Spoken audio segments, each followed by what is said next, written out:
Just what I was looking for, just so you guys know, is I want to represent how energy efficient Verus is. Some kind of image that shows that it's a high security blockchain, yet doesn't consume the energy that other high security blockchains might. The proof of work is obviously going to be more secure than proof of stake. By mirroring the two of them, we have the benefit of high security, but also the energy efficiency. And I was trying to come up with some images and stuff like that to start presenting. So if anybody has any ideas or stuff, great too. I'll be back in just a minute.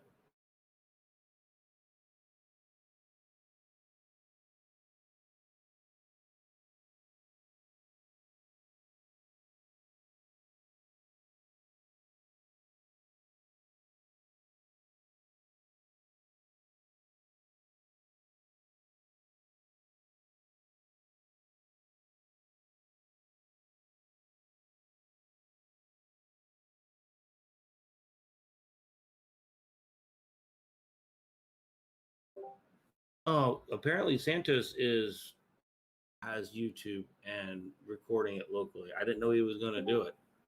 So you might want to double check with him if you're not haven't talked to him. But I'm going to run downstairs. Oh, there's Santos. Santos, update whoever's if you're doing YouTube or not. I'll be right back.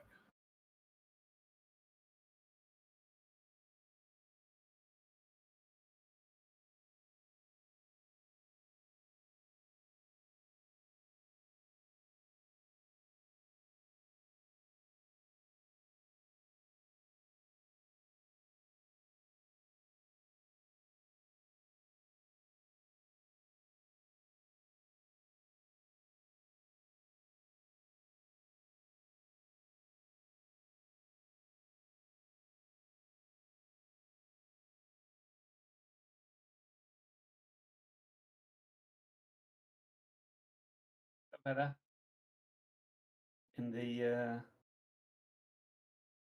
fake green screen.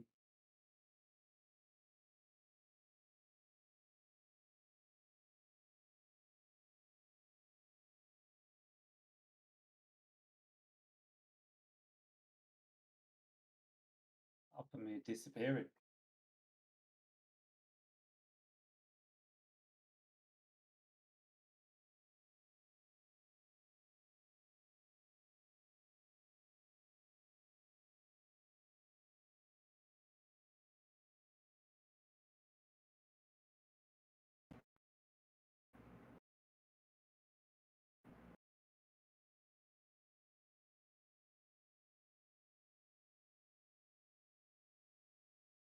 We'll probably get started in about 5 minutes or so if everybody just wants to hang 10.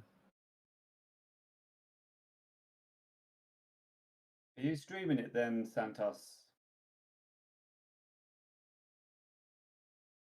He has no mic, and he says we are live on YouTube and recording locally. Okay, so he is restreaming it. And he has no mic. Okay, Santos, can you give us the link? Post it in general channel and marketing, maybe.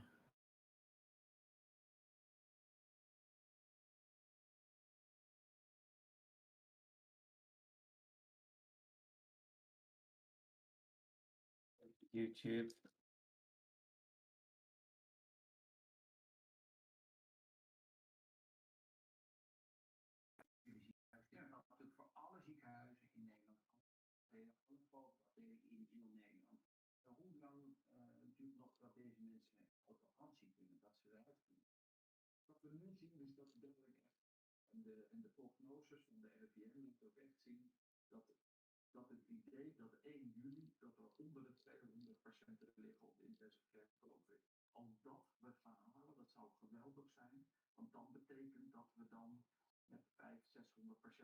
Max listening to Netherlands at 9.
I'd like to welcome everybody. We'll probably get started here in just a couple of minutes.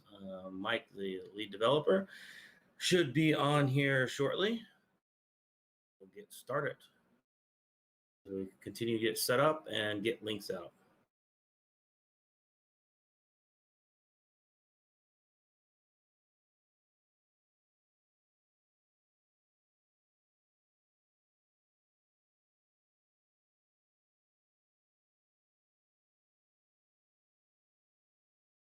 Hello? Can people hear me? Yep, loud and clear. Oh, great. Well, you know, it's actually pretty great that we have so many people, and there's a little bit of a challenge, which is we have two special guests today. Jeff from Safe Trade and I got in. I see Nick is on. Okay. So hopefully, let's see, well, Nick had trouble at first. Let's mute if we can, if we're not talking.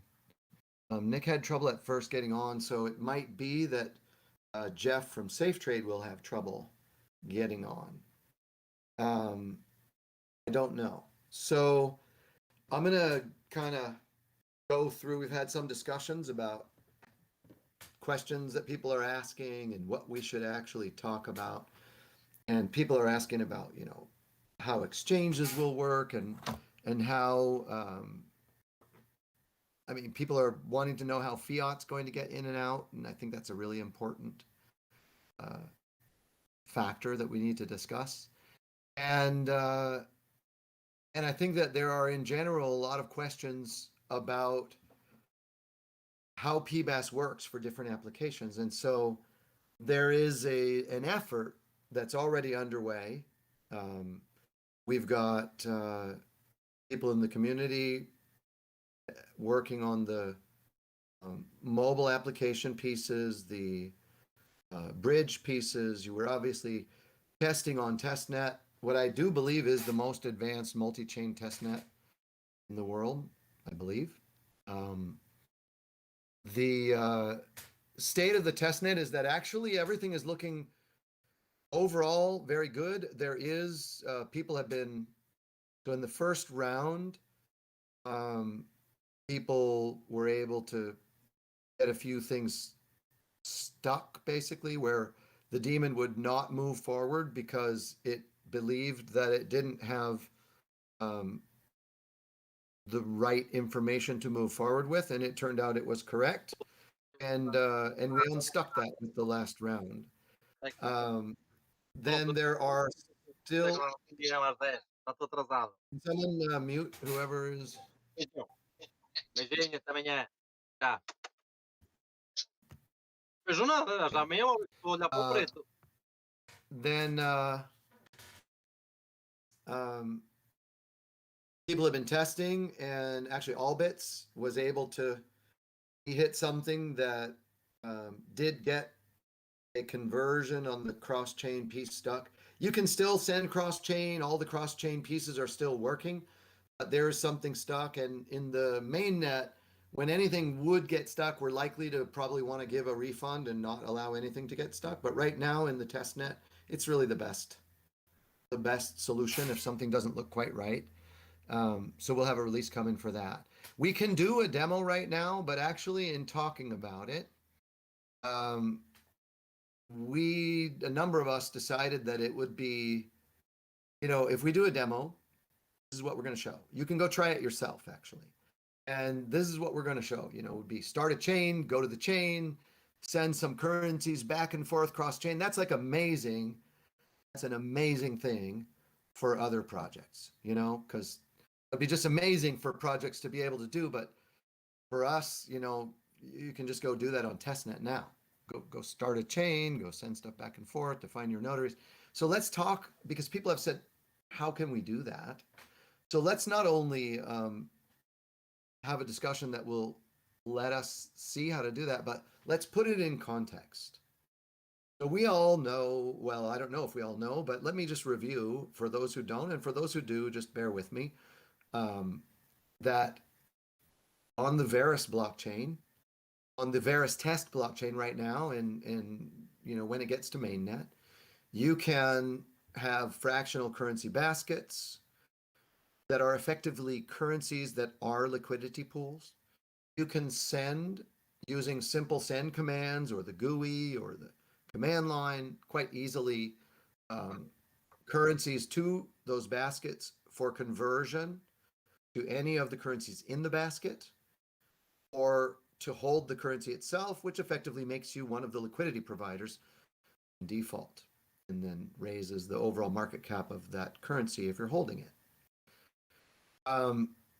This is, built into the protocol in a way that allows even fees to be converted on cross-chain sends, and it all happens basically automatically, in the sense that if you send from one chain to another, the daemon will try to route you through a converter that can convert your fee currency into the destination fee currency, and that works on testnet today. And so we can, you probably know, we can start a public blockchain, and everybody worldwide can mine it, and they can send currencies to it, and they can make their own liquidity pools and currencies and their own IDs. And I think a lot of people understand all of that. But I think what seems to be an open question for a lot of people is how do the currencies on Ethereum get into the platform? How does money get into the platform? Why will people use this? And plus, why should we not go and get listed on every exchange in the world? Because it's good to be on exchanges, right? So what I'm going to do is actually walk through what we're doing, what we're two companies who we're working with. Let me see actually if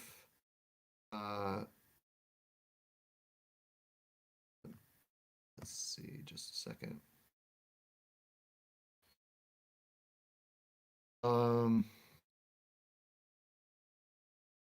Okay, I don't see. So Jeff from Safe Trade actually did give me permission to discuss this as something that they're working on. And what I'm going to say is that they've been people probably know that Safe Trade is an exchange that's it's a small exchange, but one of the larger ones for VerusCoin, and it's a lot of people in the community like the exchange. Well,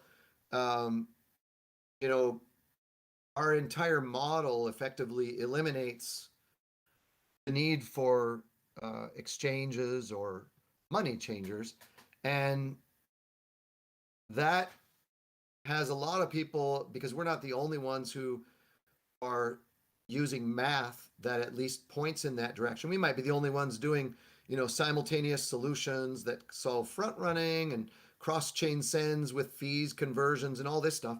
But we're not the only ones who are using math that kind of points in that direction, at least. And so, what's the future for centralized exchanges? And I think that's a bit of what this call is going to help answer. So, and also, what's our plan for a fiat bridge, or do we have one even? And well, we're a community project, as you know, and we're open to companies joining and helping, and because it's a worldwide community of people and companies and governments and everything. I mean, we're not thinking that we're limited to any specific community, because we actually support a world-size economy on the network that's coming, no matter what the transaction volume is that the world-size economy needs. So, so the idea is this: I want to assume that everybody understands that you can have a PBaaS chain, public blockchains as a service. You can launch a PBaaS chain. So I'm going to assume that we all understand that a PBaaS chain is something that you can launch from Verus, and that when you launch it from Verus, it runs as an independent chain of its own. It doesn't pay homage to Verus or pay anyone, or it runs as an independent chain. There is a fee to launch it from Verus, which is reasonable and also should help, we're hoping, to reduce the number of those that are serious and done for a reason.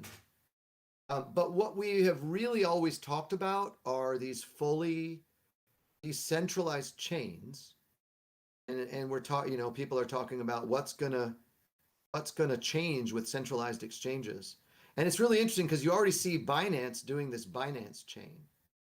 Okay, but what is the Binance chain? It's really more of like a,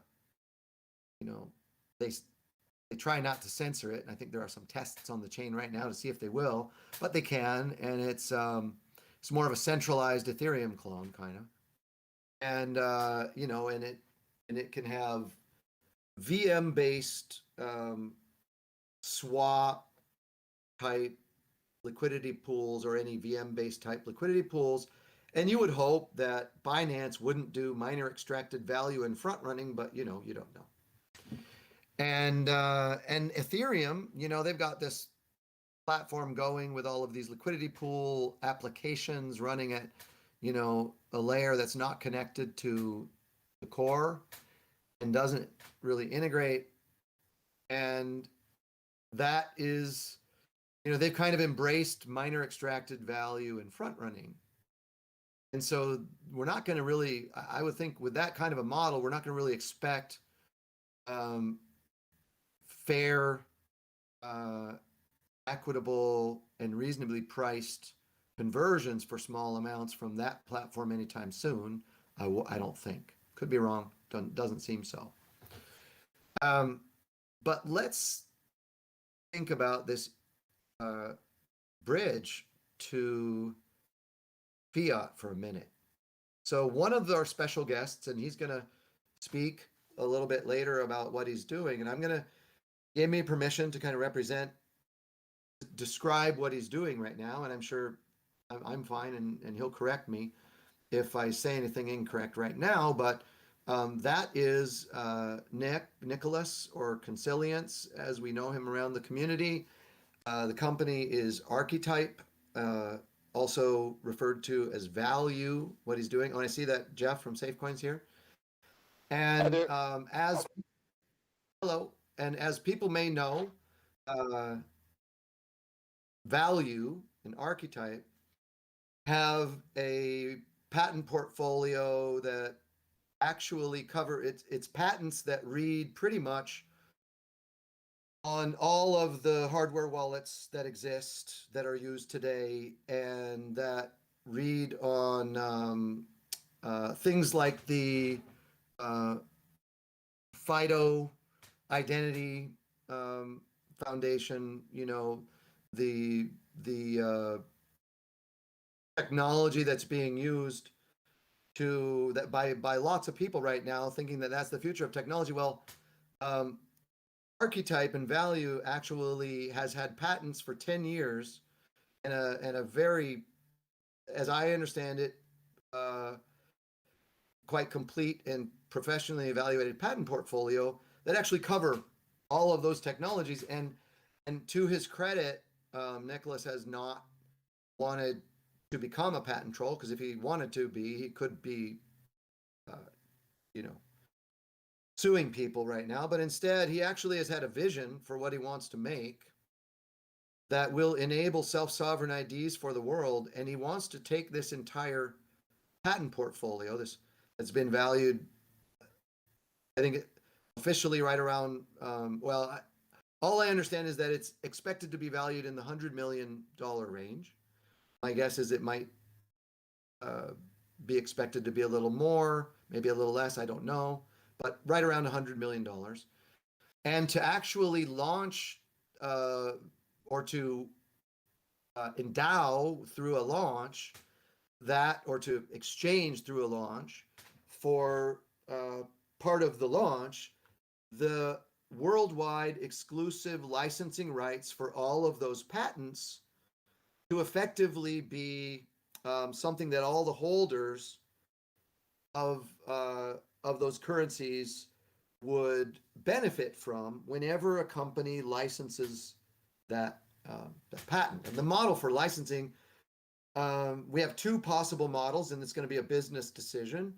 And there's either proof of burn, which would be bound into any device like a hardware wallet or an ID stick or any of these things, or an ID card, or a mailer, because Nicholas has actually sent out, his company has sent out something on the order of 20 million of these devices in the past as mailers that have USB built into them, that are these, like, you can pop out the mailer, the little USB stick from the mailer.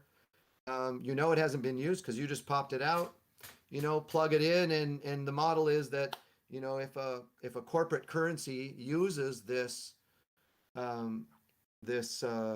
method of reaching customers, the customer actually could get, $1 worth of cryptocurrency and an identity on the little thing that they just received, pop it in their computer. Now they're staking Coca-Cola coin, or whatever currency, and there's no partnership right now with Coca-Cola. What I'm saying is that it could be any branded currency that decided to do this, and that's the kind of business that Value and Archetype will be creating. But one of the things that they've got in the background that has been effectively waiting for us to be ready to leverage it as a community and as a project, so that they can release a Value Verus branded mobile wallet, and actually wallet overall, can be mobile and desktop, is this back-end fiat connection that can be used by people in 145 plus countries. I don't have the whole list. But what that means is that as soon as we finish and Archetype and Value finish the KYC optional additions to the mobile wallet that are being worked on now, and well, actually that's it, and then there's the branding, that Value can release the Value Verus mobile wallet for the App Store, the Play Store. And this mobile wallet will allow you to connect. You're going to need KYC to connect to your bank, but you will be able to connect to your bank. So you'll be able to wire money in, you'll be able to put money in with credit card, you'll be able to connect to your bank in the US with ACH. And if you connect to your bank and you put money into this dollar denominated account right now, then it's FDIC insured, and it's a dollar denominated bank account that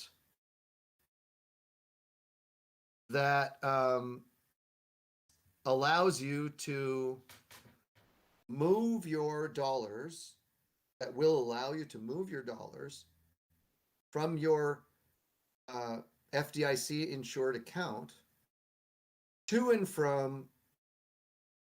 Right now, it will immediately, right now, USDC is supported, and we will be supporting DAI, or not we, but they will be supporting DAI, and we do expect that DAI is probably the main stablecoin currency that we're going to want to have in many of the important currencies that we put on the Verus blockchain. But for the purpose that I'm going to describe, it doesn't matter a whole lot.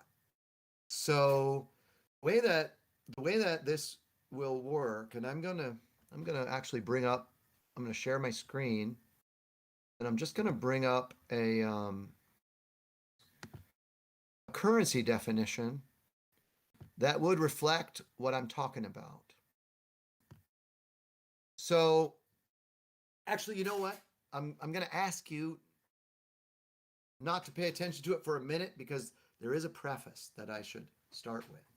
So if you're familiar with Coinbase and how you use Coinbase, you would, if you want to convert dollars to Bitcoin or Bitcoin to dollars, in the Coinbase wallet, you know the price you're going to get, you do the execution, and then you have to wait for some period of time for that to settle.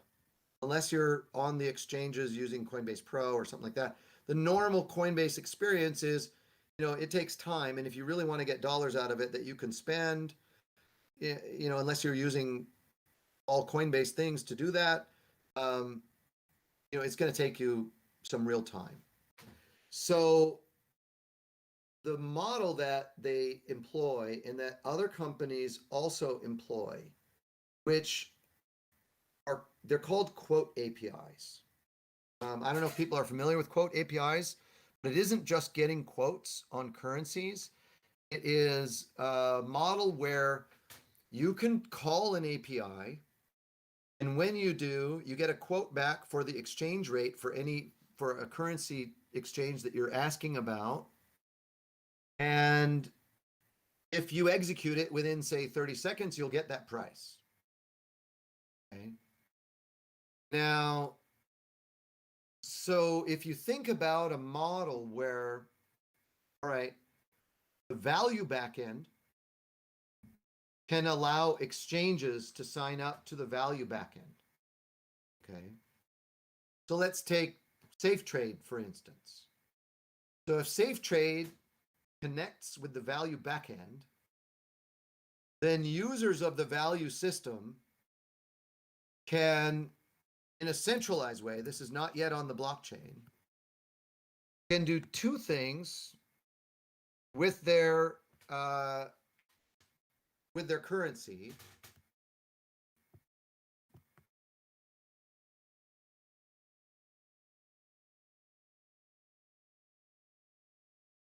They can route it just by having the app make that easy and just let the user know what's happening. With a quote API to, for example, Verus and back, if anyone would be connected to the value backend and offer a quote API, right? Now, if you look at Coinbase or you look at some of the larger, Binance or some of the larger exchanges that offer quote APIs, and not all of them do, they'll usually consider their quote API a high value proprietary asset. And you can't really go find any reasonable quote APIs open source. Well, you didn't used to be able to. But it kind of turns out that if you forget about the 20 to 30 minutes for finalized settlement on the blockchain, and you think about the functions that we have on PBaaS chains now with Verus-Desktop,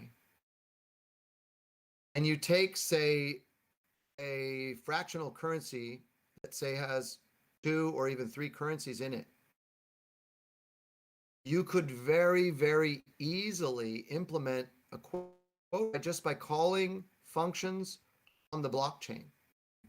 Now, this might be hard because it's a little bit technical, but the point is that the math that we have on the blockchain that no one else has, that resolves on the blockchain, makes an actual advanced quote API trivial. I'm not going to discount any work that Jeff would have to do to implement that, but he doesn't have to do the math on that. And so what that means is it's really interesting. And this is something that now is about to break with every other crypto system that I know of, in what we can do already with what's on testnet, and why I actually shared my screen. So when you create a PBAS chain, a blockchain, remember, you now can issue IDs. You have that namespace because that was your ID that gave you that namespace, right? You can now issue IDs that will be respected across the Verus ecosystem. You can have notaries that validate your PBAS chain to Verus. And the protocol that we use to transfer funds back and forth, this import-export protocol, isolates all the accounts of each of these PBAS chains so that if you end up with some rogue chain, it's kind of the same risk as if you end up with a rogue person. And that's why there's this new API that you can now use on testnet and check all the PBAS chains and all the other currencies is get reserve deposits. Because the Verus chain will hold currencies in reserve deposits that have been sent to PBAS chains and vice versa. And so what this enables now is something really interesting. So for SafeTrade or another exchange, but SafeTrade is, you know, a really innovative exchange that actually knows what's going on here. And so for SafeTrade to implement a quote API, or actually lots of other things, think about the possibility of this. If you'll look at my screen and you'll notice right about in the middle where the cursor is, the network address is 127.0.0.1 of this blockchain's nodes, right? Now that, if people understand, if you understand networking or if you don't, I'll tell you, that is called the loopback address, which means that there are no nodes that anyone will be able to recognize in this definition and then connect to. But Jeff can have these safe notary 1, safe notary 2, safe notary 3. These can be basically the corporations or a group of companies, notaries, to validate that this blockchain that, let's just say, runs centralized in a certain way and not in another. It still holds self-sovereign things, but it doesn't have public mining and it doesn't have public staking. And it runs inside SafeTrade system, just like all of their accounting and database systems run today. But because it runs inside SafeTrade's firewall, then SafeTrade can know that when a block is confirmed, everything's final. There's no other question. It's done because that is centralized. So on top of that, a quote API is just, hey, blockchain, what price would I get if I exchange this? And you just keep track of that and you process a block when you need to. And all of the exchange fees could either be just mining and staking fees, because guess what? That blockchain that runs internal to SafeTrade's exchange can send real money out to the public blockchain and back. Real funds. Verus, safe.verus, native currency of that blockchain, for example. What we're doing right now is basically explaining that even though you can use PBAS chains to run cities and votes and run currencies that can exchange, you can also use them for things that weren't possible before. And an exchange that isn't Binance can create something using a PBAS chain that has more capability in many ways than Binance chain. And I'm not going to say what Safe Trade will or won't do, because we're working now on this as something that they're working on. But at the same time, it isn't, Safe Trade is, we think, a great exchange. But another exchange that wanted to do this could also do this. So let's just talk about options. Safe Trade could offer, they could in fact allow mining by a pool that would be the only pool that could in fact mine Safe Trade or SafeCoin, not SafeCoin, the existing SafeCoin, but safe.verus. And they could offer staking of Safe by using the ID locks and offering a staking pool for Safe. What they can't do, if they wanted to have instant conversions between fiat and Verus and back, is they can't really be decentralized, because we all know that, right now we're looking at 20 to 30 minutes for the blockchain to be considered truly finalized. So as long as they are centralized, the interesting thing about this is the math and the system we have solves what's called the double coincidence of wants problem. An exchange, whether it's a DEX or an exchange, you got to have someone on the other side who wants to buy if you want to sell, or you can't sell. That isn't the way it works anymore. And that's a really big problem to solve. And that's solved already on the blockchain. But what's not solved is what centralization actually can provide in real value, which is speed. You can't coordinate worldwide as fast as you can coordinate inside of one centralized company. It's just, you can't. It's just physics. And so Safe Trade could, for example, take all the mining rewards from the blockchain and use these liquidity pools to back quote APIs. And they could execute instantly. And because Safe Trade is an exchange, they can connect on the back end, and you as a user using the Value Verus wallet could send your USDC to Verus through the quote API. And in the wallet, you could actually select different quote providers. Probably first, I hope and believe that would be Safe Trade first. But you could select different quote providers, and you could just do the same thing. And what actually enables that is them running a PBaaS chain using the system that exists internally to enable them to now commoditize this capability that many large companies like Coinbase or other back-end type large companies consider a very high value proprietary asset. So there is work right now ongoing on exactly this fiat bridge that I've described. The model for implementing this is the model that we expect to move forward.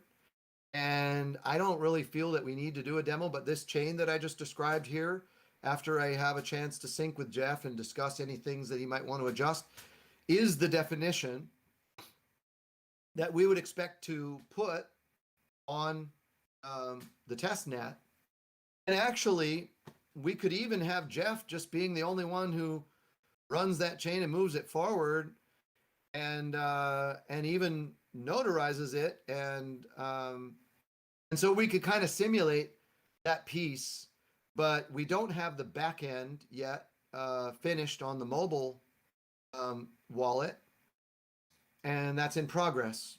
So, but this would allow exactly what we're talking about to be available to Safe Trade and to Jeff for their development to enable this. And this is an end-to-end solution that would allow people in, oh, and one last thing. You could send to somebody over Ethereum using USDC, but you probably don't want to do it that way. because it's probably going to be more expensive than just simply going through Verus. If you want to just send money worldwide to any of your friends or family in up to 145 countries, you can just go through Verus, because you'll be able to go from your account in dollars to Verus, to anyone in the world in Verus, Z or T, to their account in dollars, to their bank. So I think that's a complete kind of overall description. And I do want to have a little time that we might have some Q&A. And and we have Safe Trade here. And we have Nick from Nicholas from Consilience or Consilience from Value Archetype. And he can describe, his vision, because I think it's probably really worth hearing if you haven't heard his vision of why these things are important and how important these are, and why he settled on Verus as the solution. He came out to the Pacific Northwest, like I guess a couple of years ago now, and we talked about things a bit, and he just decided this was the way to go, and he's been contributing and part of the community and helping me think through things and adding his vision to everything that's happening since then. So and he's been contributing development and real resources to helping the community get the things done that matter to the community, because he sees it as, he is CEO of a company, but he's a community member, and so is the company. And so I just wanted to give an overview, because I think that a lot of people have asked around, kind of beat around the bush a little bit, but they don't know it, maybe because they don't really know that this work is underway. And also Value and Archetype they've already started the process to enable a debit card for this application. So the model is basically that this, Value, and of course this is, obviously I'm talking about a company's plan.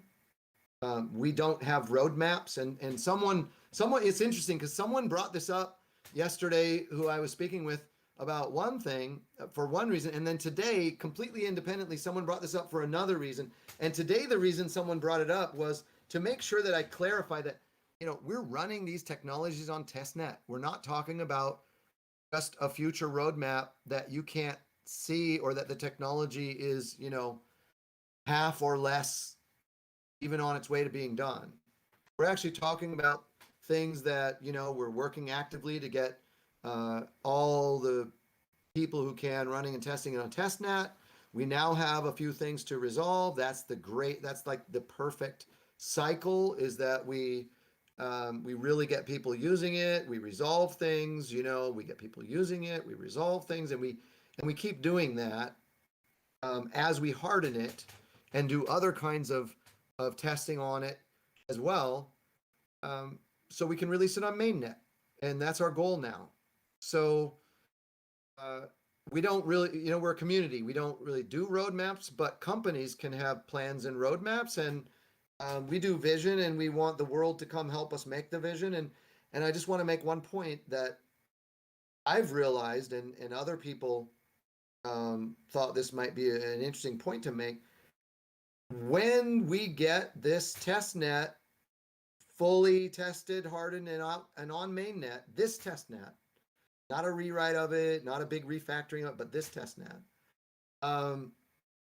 we will actually have created every technology solution for everything we've described in the vision paper of 3 years ago, or a little less than 3 years ago, actually.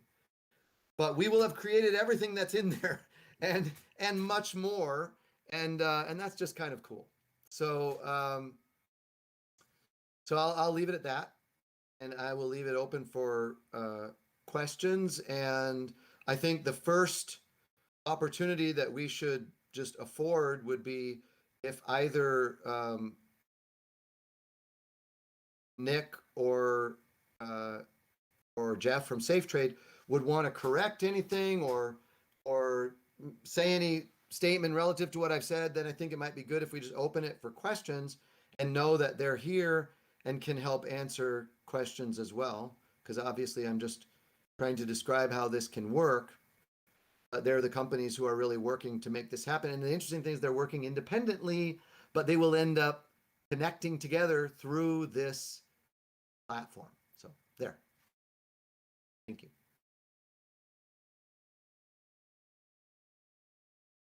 Yeah, you encapsulated everything pretty perfectly from our perspective. This is Nick. I'm happy to answer any questions. And yes, we are excited to be a member of the community. And we've been, we've seen it as a privilege to work with the developers, of course, including you, Mike, and Michael Jr. and the rest of the team. And Frank Oink has been really helpful to all the people that we've been bringing forward. So we're happy to answer any questions, and we're excited that we're at this stage of the testnet, and congratulations to everybody.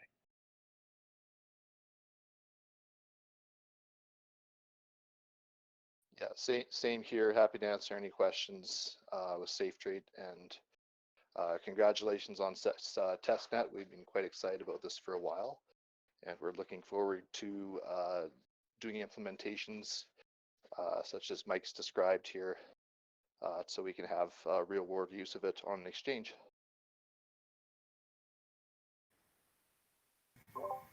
Thank you, guys.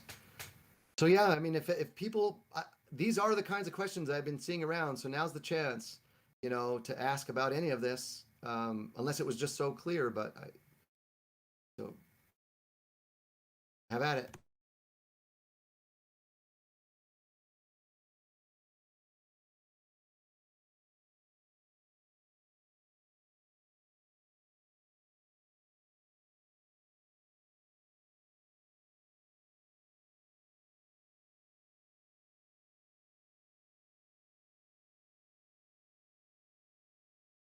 Guys, Silent.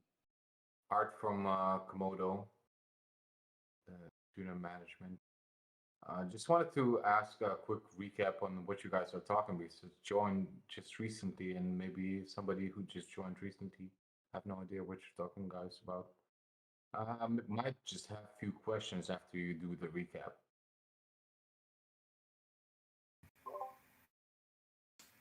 Art, I'm not sure what you're asking, honestly, because it's just too big to recap. And so I don't know what you don't know. And I don't want to put the whole community, because I think the community's been using the testnet, which is something very different from anything that I know of that's existed before. And maybe you have certain questions. How about that? How about we do it that way? Because otherwise I feel we'll just take too much time. And if you have questions, I think that would be probably a better way to go. I wish I would be as tech savvy to ask the general questions, to be specific about it. I'm just here to kind of check out what you guys doing and kind of feel the vibe and Okay. have a general consensus about it. Maybe it would help if you don't have to ask these. Okay, maybe people are feeling a little intimidated. I don't want anyone to feel that they can't ask any question at all, because any question's okay. It doesn't have to be technical. It can be about, any aspect of any of it. And I may be technical, but I can also understand the, non-technical questions, and Nicholas and Jeff and other people can also answer questions. And so generally what we have in the new Verus PBaaS and DeFi system is a system that allows everything from fractional automated market maker baskets built into the blockchain to the ability to send cross-chain across any number of unlimited number of chains in a multi-chain network, that you can merge mine up to 22 chains at a time across the network, and you can merge stake, merge mine. You can define notaries for different chains you launch that certify and allow the normal wallets and applications to just use the daemon to send transactions across chain with or without currency conversions, with fee conversions, so that each receiving chain just deals with its own fee currency and each sending chain deals with its own fee. And so it's like, that's PBaaS. And so I'd recommend, if you want an overview, that there's an excellent article that's in probably the last, I think it's in the last announcement, a link to kind of an article that's an overview of the capabilities. But my suspicion is that most people on the community, which I could be wrong, and I'm happy to answer any questions, but it's kind of hard when it's so open-ended, because literally, without repeating myself, I could talk about capabilities on the platform for many hours. I'm not trying to exaggerate. I honestly think that's true, and so it's probably easier to try to understand what people would want to know rather than try to recap something that, you know, we've spent 3 years coming to this point on. But I'm not trying to say that your question is, you know, any kind of a problem. It's just I don't know how to recap such a large thing right now with the audience, with everybody here. So first of all, I just wanted to say, Mike, it's so great to hear your voice again in quite a few years. Everything that you do is phenomenal, and nothing to be less than proud of. I think that the Komodo team and the Pirate Chain is well supported at this point by what you're doing. I think that the information that you're saying is quite clear for the people who can understand technological terms. For me, myself, I understand quite some of what you're saying, which is, again, incredible. And probably necessary at this point for everyone. That is the least that you can share with the people at the community. And I don't want to stall the conversation for more. I just want to hear what the community has to say. All right, thanks, Art. So do people have any questions about? Yeah, go ahead.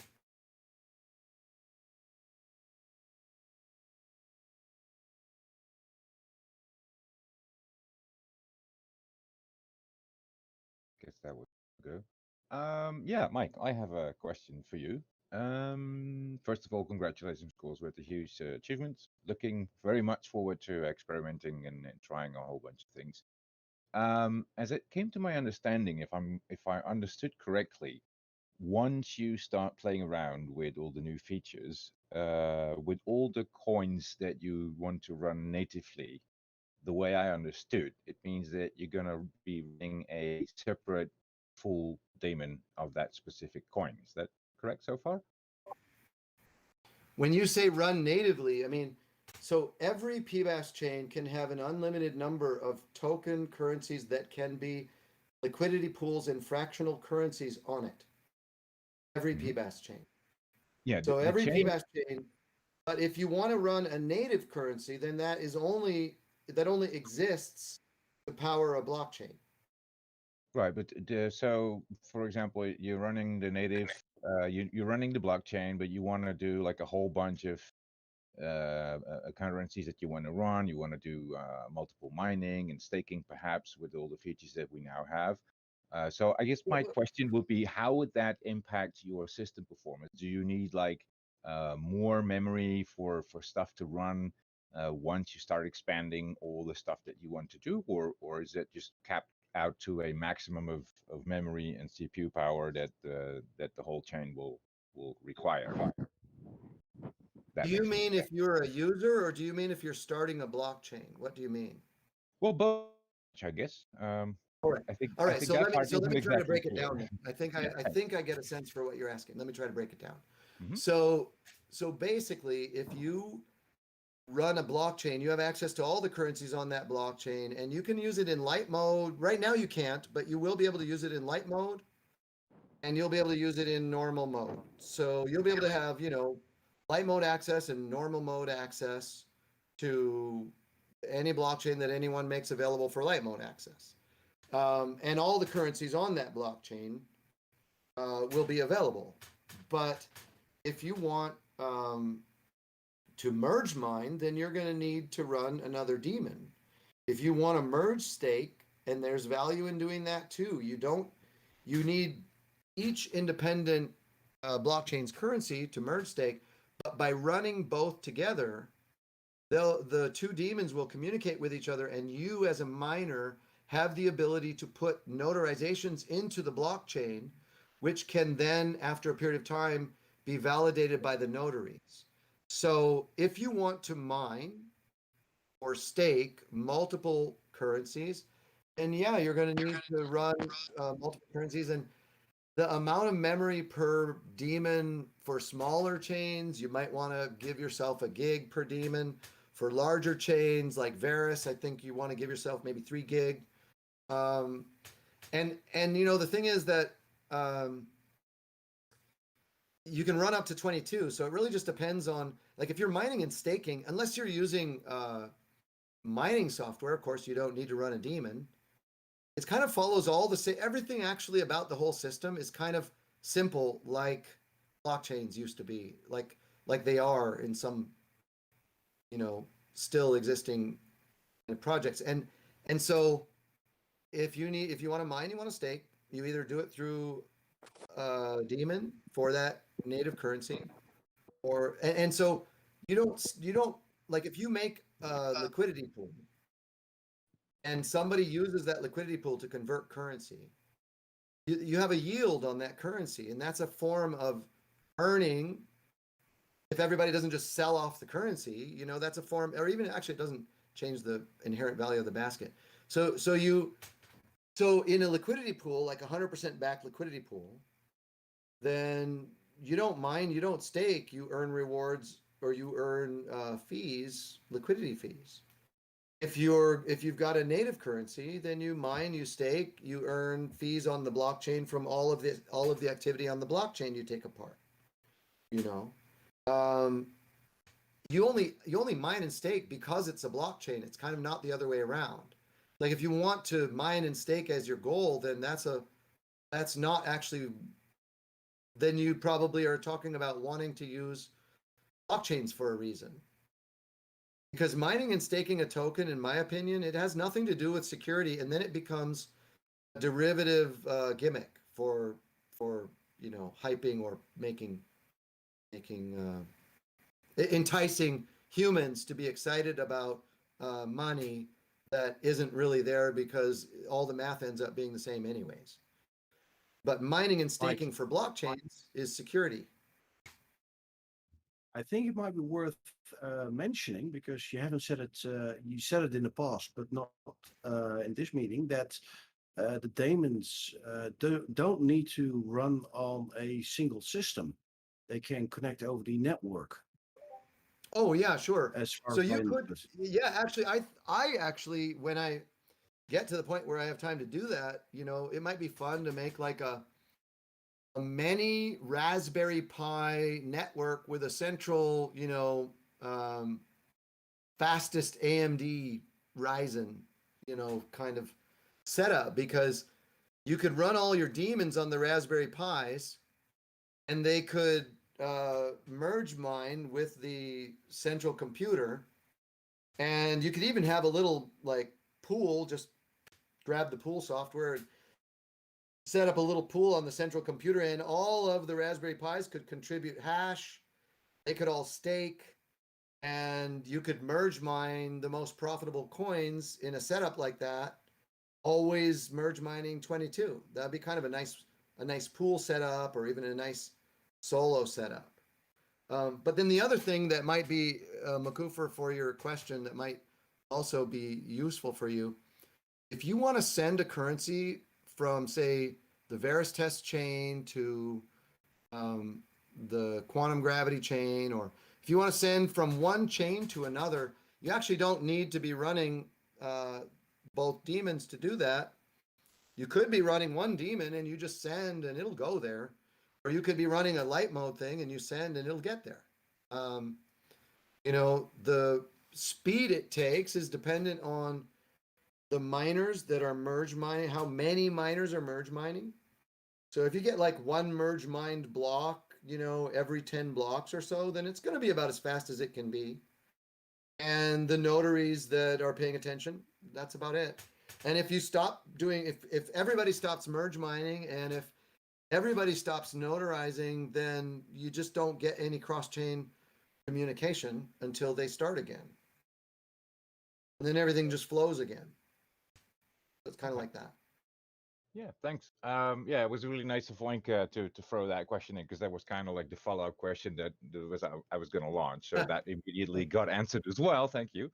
Yeah, Okay, yeah. yeah, because I have a bunch of experimental machines here, and all of them have different amount of memories. So I was just figuring, like, so do I Oh need to yeah, you expand could the set up main? that kind of a network Yeah. with those. Do I need to expand the main machine with a lot of memory to run all the demons on one? Or as we just heard and got explained, is it possible to have, I set up some experimental Raspberry Pi machines here that are actually staking, and that works. So I Yeah. thought, like, okay, so how is that going to be with the new network part? But I think that just got perfectly answered. So thanks a lot for that.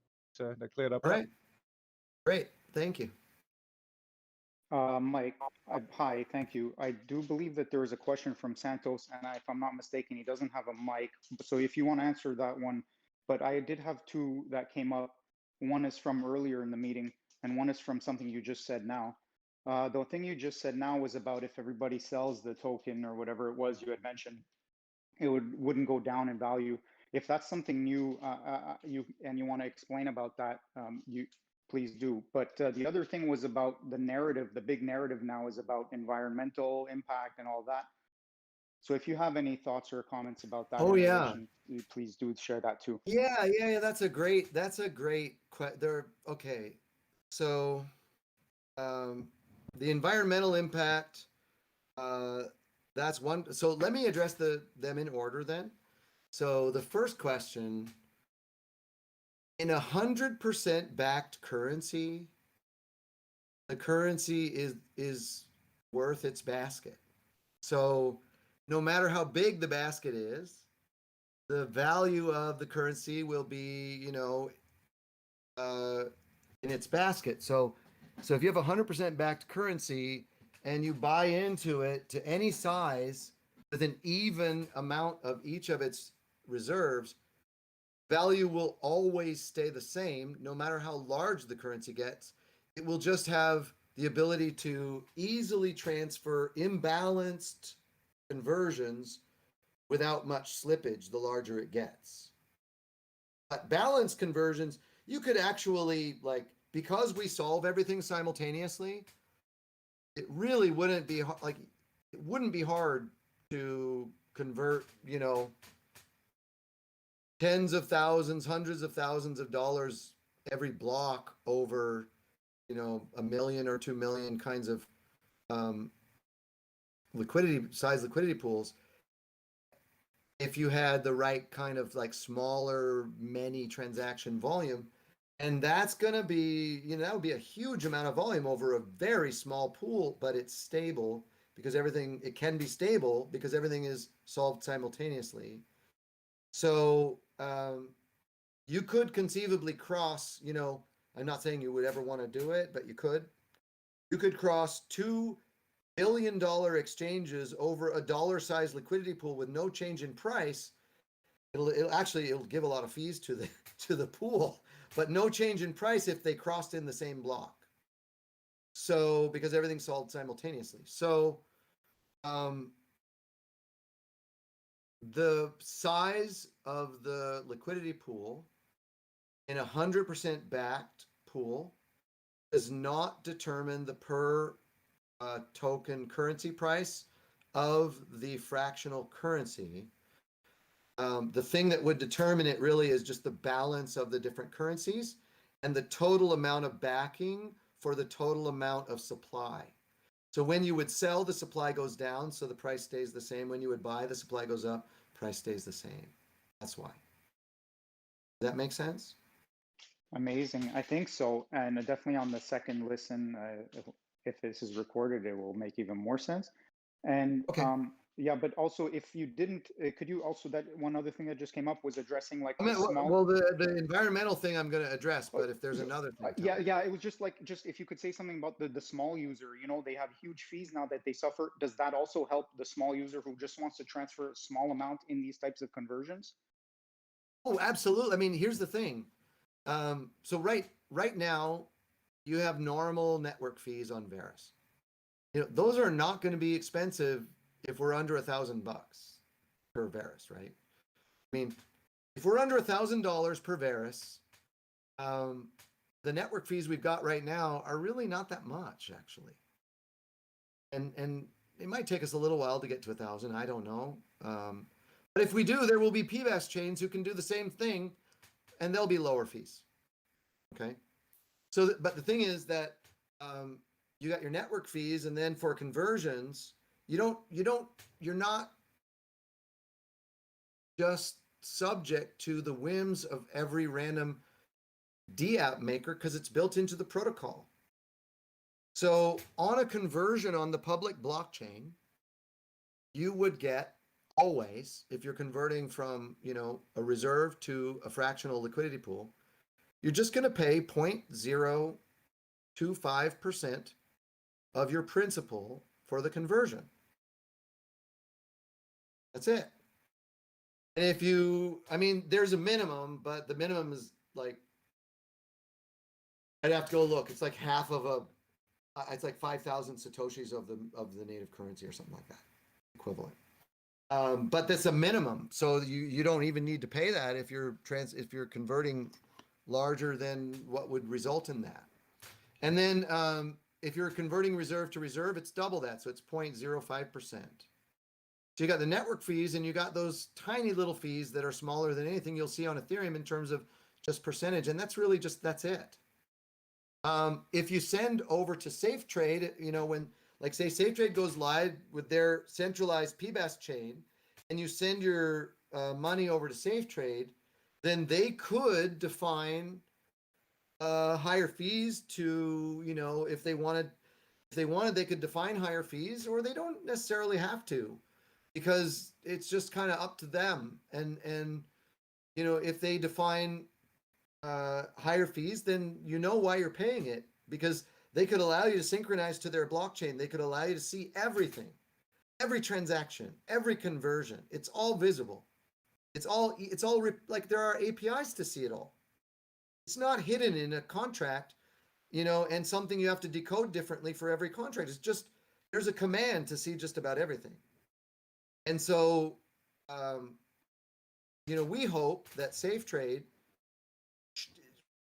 provides an example for all of the centralized exchanges in the world and how they can actually do this in a way that is, you know, open and transparent, and everybody can feel good about. That's why I'm paying a centralized business to offer a centralized service.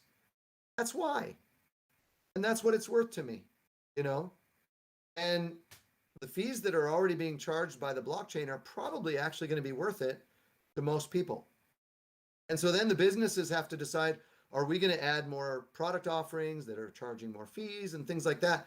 But we stop getting these scammy kind of money changers that are just doing everything they can to carve out as much as they possibly can every time you need to convert. Now, that isn't obviously what's happening. Well, it is kind of what's happening on Ethereum, but it isn't the people. It's not, it's like the system is creating incentive for people who want to skim money out of the system to do it. And that's resulting in these high fees that make the smaller users unable to use it. So with Verus, I mean, the model's going to be, you know, I doubt that that Jeff and SafeTrade probably have to charge much of anything for their, you know, internal transfers across their blockchain. They might charge a little bit more for their conversions than a public blockchain, you know. But you can always have the public option, and then you get the 20 to 30 minutes. And looking at the fees right now, you know, really, if we were under $1,000 per Verus, then I would think the fees on the network right now are actually quite good for even the little user, you know, smaller users. And if we do end up getting to these really high values, well, it's got to be because our overall network is succeeding. And by that time, I have to believe we're going to have hundreds, if not thousands, of PBaaS chains, in use, which means that you'll have all sorts of choices for decentralized or centralized options. And then Santos is asking, will there be dev kits from Value for the hardware wallets? That I don't know. That'll be a question. My guess is that, you see, there's a certain model that a lot of companies are using.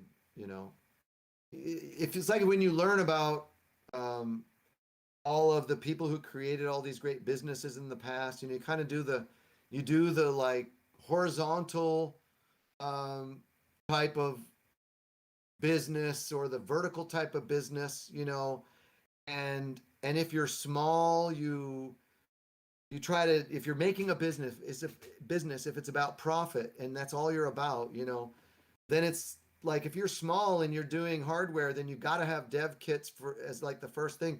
But if you've already got a whole bunch of stuff to do, and you actually have IP that everyone who makes like right now, I don't know if everyone knows, but Microsoft makes money every time anyone sells Linux on a device. Actually, a lot of money. Every time anyone sells Linux on a device, Microsoft makes money. Now, if you download Ubuntu and you install it for free, then nobody has to pay Microsoft a license fee. But if a company sells something that includes Ubuntu, they're going to have to pay Microsoft a license fee. Whether Android, when an Android phone is shipped, Microsoft makes an IP royalty. It used to be that way. I assume it hasn't changed because there's no reason it would have to.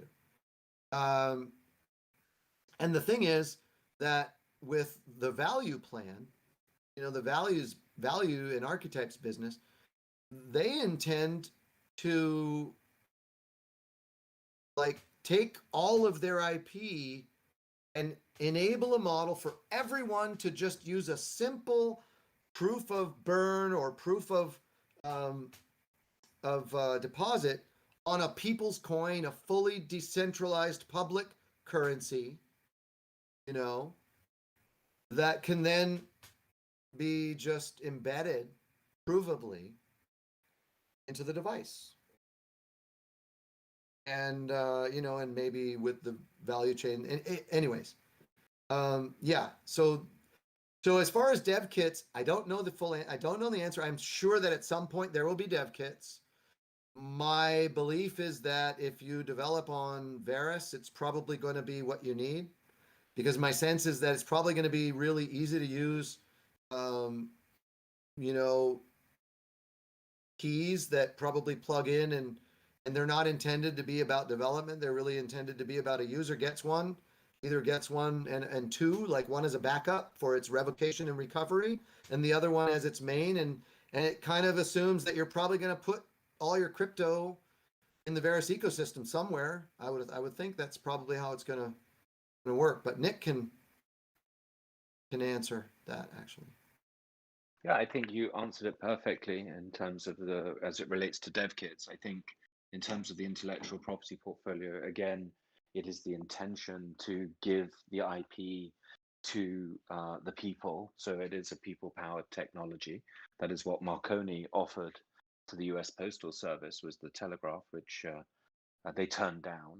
And it was that search that led me to Verus, was to find a way that you could send something that was $1 or less to anyone in the world, that could give them, just like the AOL onboarding didn't require anyone to understand the internet. It said it's fun and it's worth $30 and it's X amount of hours, 10 hours, I think, and people the internet. So the only the first use of the patents and the IP is to enable anyone. So that was the shift I had to make in thinking, was I had to shift from thinking as a centralized, okay, how would you do it, to, oh, this is the decentralized world.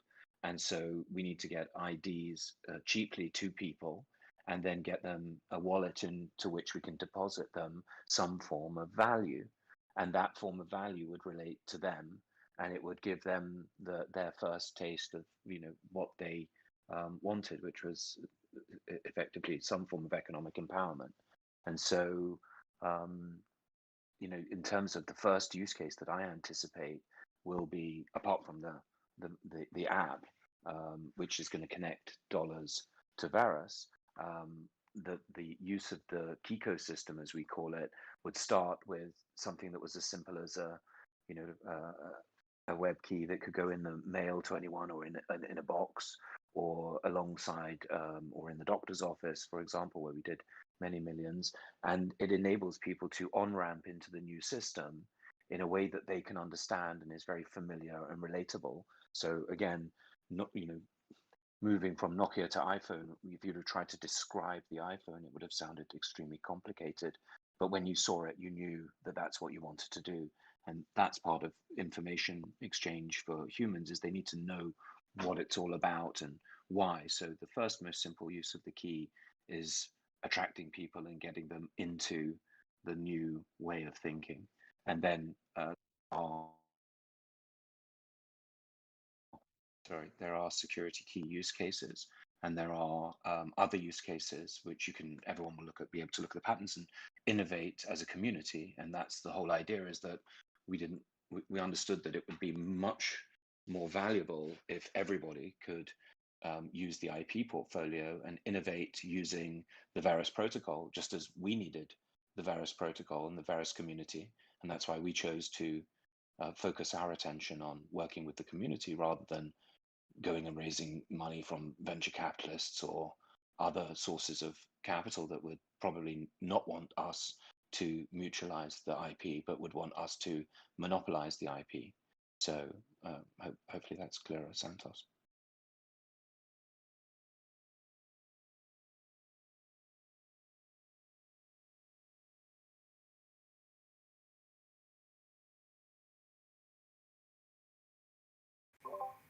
So it looks like there's this question, are smart contracts DApps integrated into PBaaS chains, or are these third-party APIs that link in? Okay, so there is this challenge, you know, that I encounter because it's natural. People think that smart contracts equate to blockchain DApps. Is that that isn't actually the case.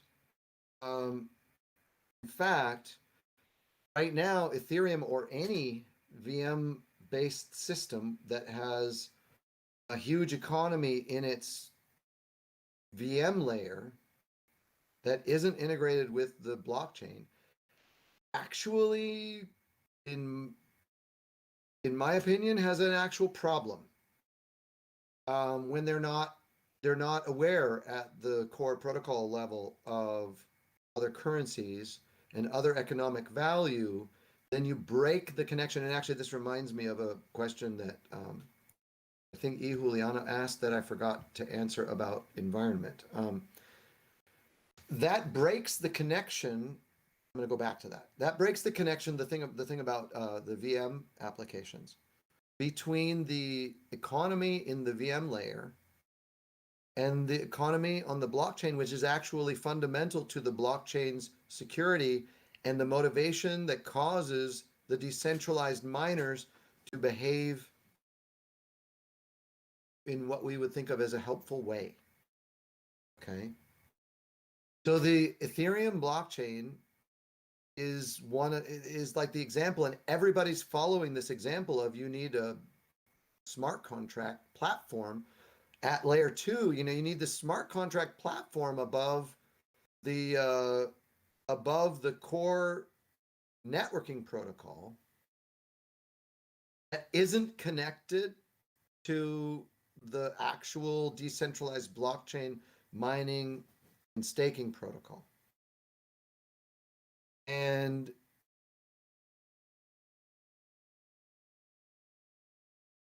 the truth is that I don't believe that that's the right application model at all.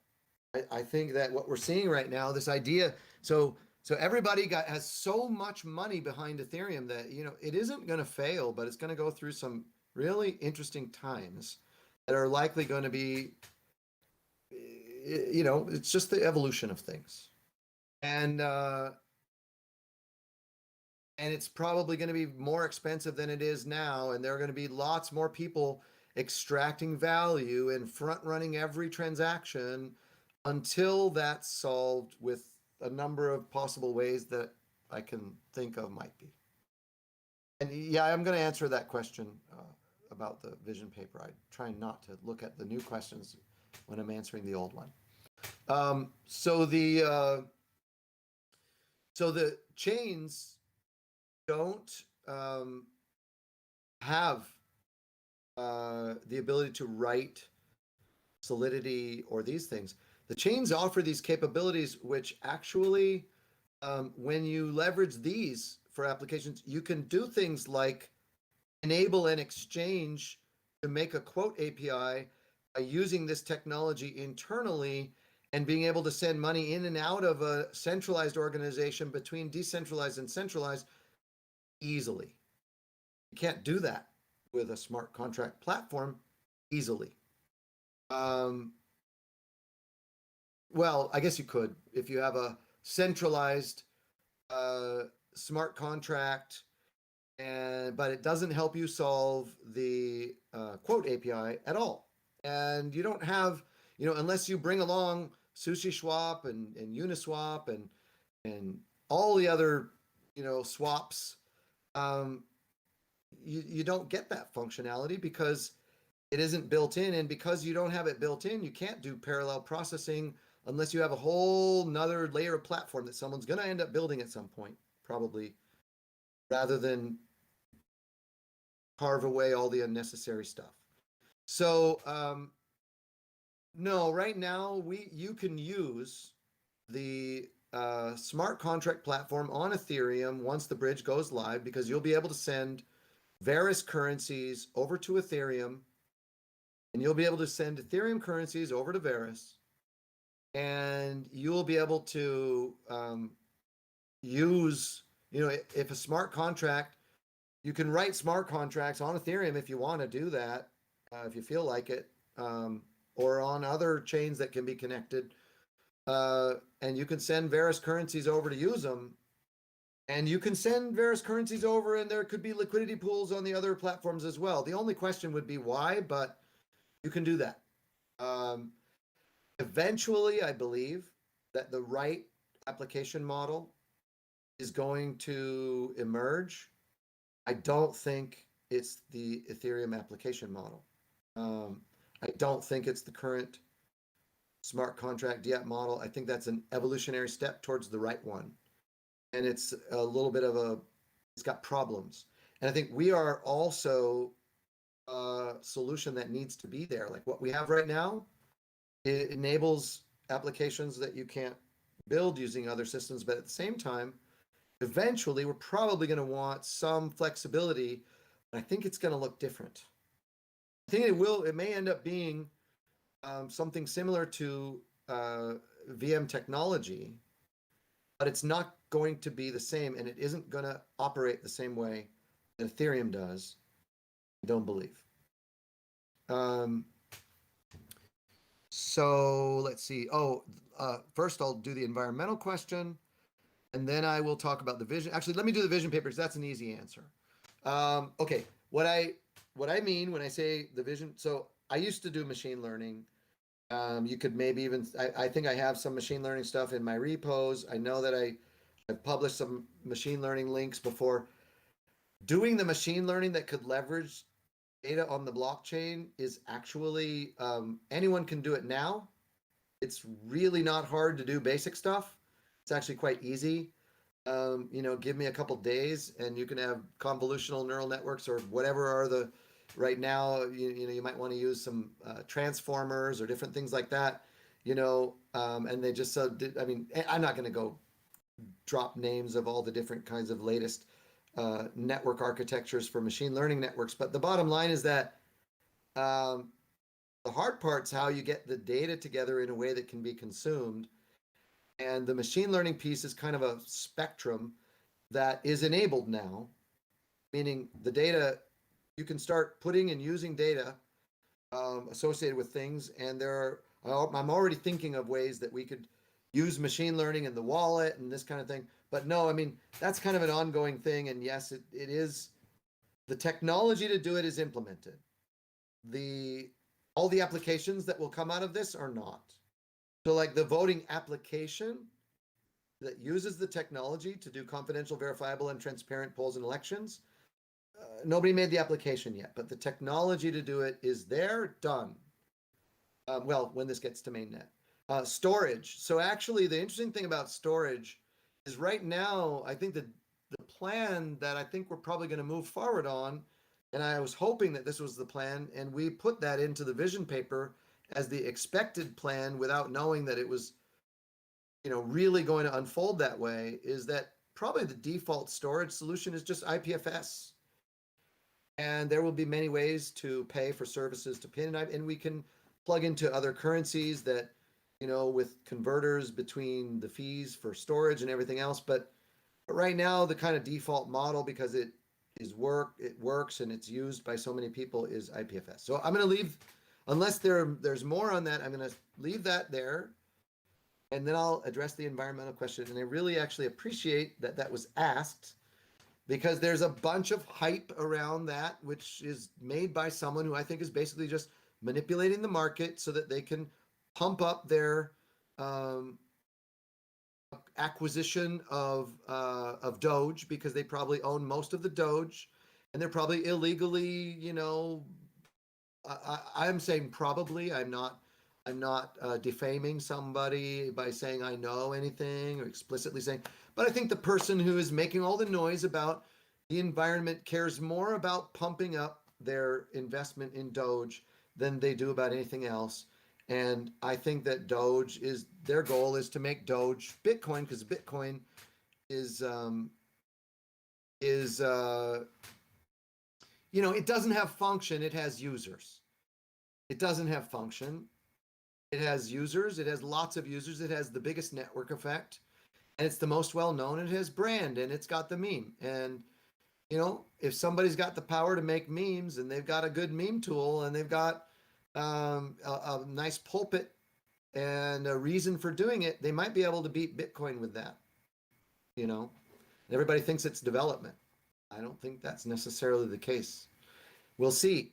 But what I'm saying is that we should talk about environment, because that's the new topical thing, because someone decided that they wanted to pump up their coin and make a whole bunch of money talking about it.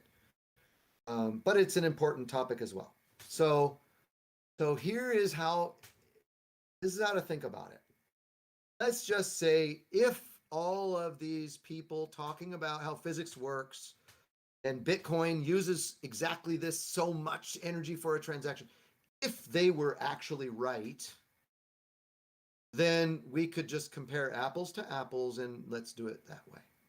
Pretending that those people who say that stuff are in any way right. Let's just pretend that for a moment, okay? And then I'll explain why that's not true. So we can process more transactions on the blockchain. Now, when we start processing conversions and we make IDs, the ID, when you make an ID, when you change an ID, these are a little bigger, When you're processing conversions, the conversions themselves aren't bigger, really. They might be a little bit bigger, and the aggregation keeps all of that small, but there's still some amount of overhead. So I think before, when I was thinking about the smallest transactions, you probably could get around 250 or so of the smallest transactions, but let's be real. People are probably not going to use the Verus blockchain when all this stuff is live for just only the smallest functions of sending a balance around. They're probably going to be using it for lots and lots of what it's able to do that no other blockchain can do. And at that point, let's let's just say we could do, and I think this number might be conservative, but it also might be in the right range. So what's the current value on Bitcoin per second, transactions per second, estimate right now? Let's see. I think people are claiming it's in the range of 5. I think it's actually, I did some calculations and came to the conclusion that I believed it was higher than that. But I'm seeing 7, so I don't know. Let's say 10. Ethereum, they're going to have a higher transaction per second when they get to their proof of stake system. And I think they're in the 20s, if I remember right, but I'm not, 23 is what I'm seeing. So we could say we're probably right around on our normal blockchain. We're probably right around 100 on the single blockchain, using real use. It's probably going to be around there. So you could say, well, okay, well then that means if you let's just pretend that, okay, let's just say 10 to make it easy. So now we're 10x just for transaction processing, even though the transactions are a lot smarter and do a lot more stuff. We're 10x, and don't say that these are, factual statements. These are estimates that I'm just trying to kind of come up with for the purposes of the discussion, using numbers that we're seeing and kind of back of the envelope estimates that should reflect kind of a real system. So say we're 10x on the single chain in Bitcoin. So 1/10, if the same people were using the same power and we were the currency instead of Bitcoin and nothing else, no proof of stake, nothing. Let's say 1/10 the power per transaction. Okay? So now you add proof of stake and then that gets double. So let's say 1/20th the power, the energy per transaction. And then now let's say, but wait a minute, what about merge mining? Oh, right, you can merge mine 22 blockchains at once. So you can merge mine and stake, these 22 blockchains at once. So 22 times 20, and we end up being about 400 with single chain, maybe 440 times, 2 orders of magnitude, 2.5 orders of magnitude better in power consumption than Bitcoin. But actually, that's not really the real picture, because the only reason that someone would think that is all power consumption by Bitcoin, that matters for everybody who's running all these chains, is if they think that the only cryptocurrency in the world is going to be Bitcoin, and it's all going to run on a single chain that everybody competes with. And that's kind of ridiculous.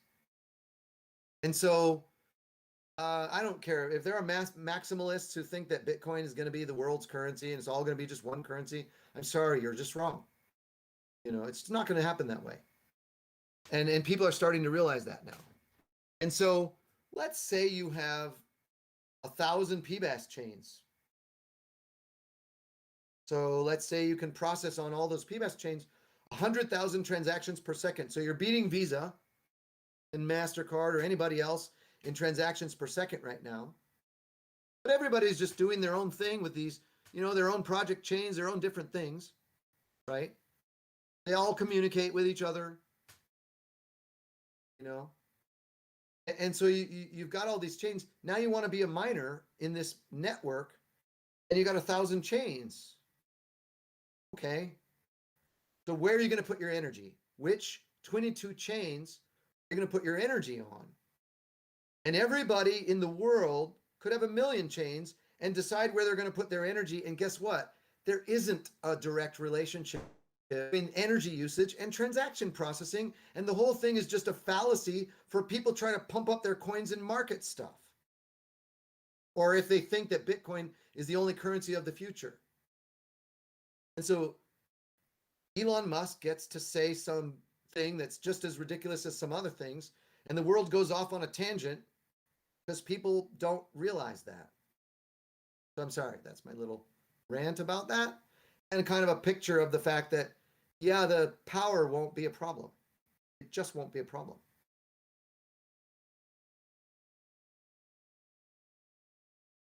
Thank you for answering the question. Sure, thanks. Mike, that was fantastic. Thank you.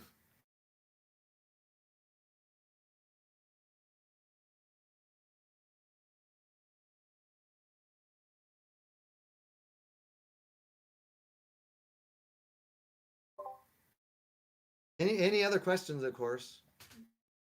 You know, the goal is to just help everyone in the community understand so more and more people can understand stuff.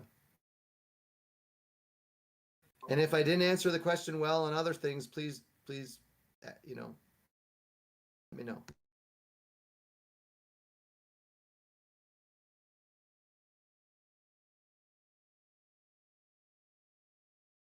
So I think I might raise a question which would be interesting for the community. One of the things is the scalability, which would commute to being accessible through social mediums and being understandable to mass audience. How do you think you're gonna manage that?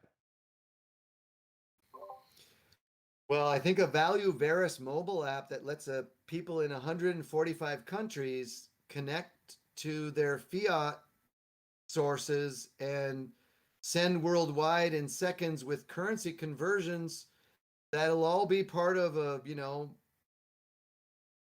the mobile wallet.